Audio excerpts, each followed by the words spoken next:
China and Pakistan share a common objective to prevent India's rise, and their diplomatic interests have been cemented by China-Pakistan economic corridor. This growing nexus factor has not received adequate attention to the potential role it plays in the rising threat of conflicts in South Asia. By repeatedly shielding Pakistan-based terrorists, Beijing is thwarting the Indian and global efforts to counter terrorism.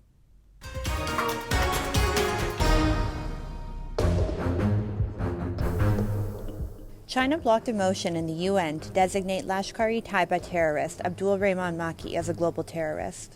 Jaish-e-Mohammed terrorist Abdul Rauf Azar was saved from sanctions in August.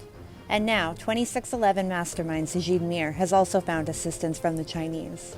China has blocked a joint India-United States attempt to blacklist Pakistan-based terrorist Sajid Mir under the 1267 Al-Qaeda Sanctions Committee of the UN Security Council as a global terrorist.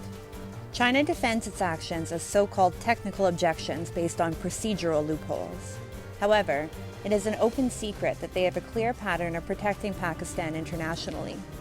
Beijing's actions expose its hypocrisy and double standards when it comes to the international community's shared battle against terrorism.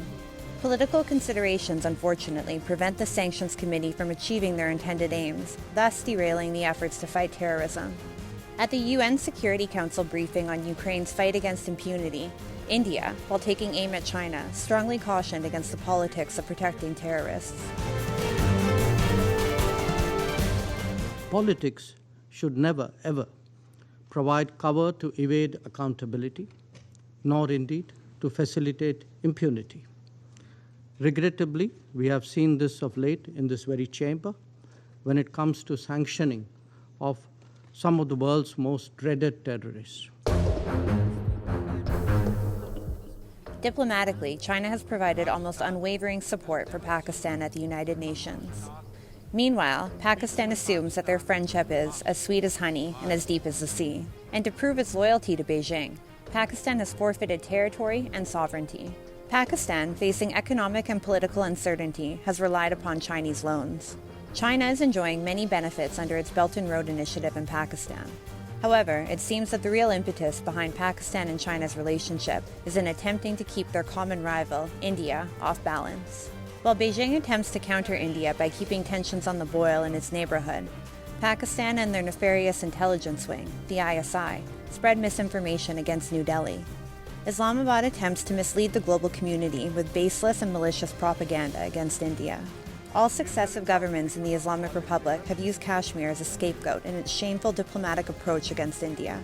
Pakistan continues to parrot its own flawed narrative on Kashmir globally as an attempt to divert attention from the state of affairs in their country and from their own actions. Pakistan's economy is on the verge of crisis, and the recent floods have displaced and killed many. And still, Kashmir seems to be the topic of choice for Pakistan's leaders. A typical Pakistani case of mistaken priorities.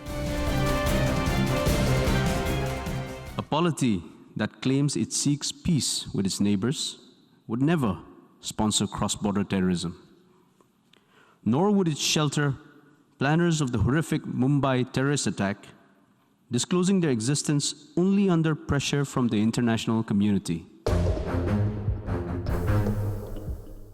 Blinded by Chinese promises of economic prosperity and friendship, the current government in Pakistan is destroying its chances of ever being viewed as legitimate in the global community.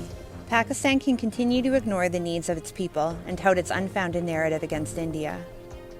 India will continue to prosper and will continue to hold Pakistan and China accountable globally.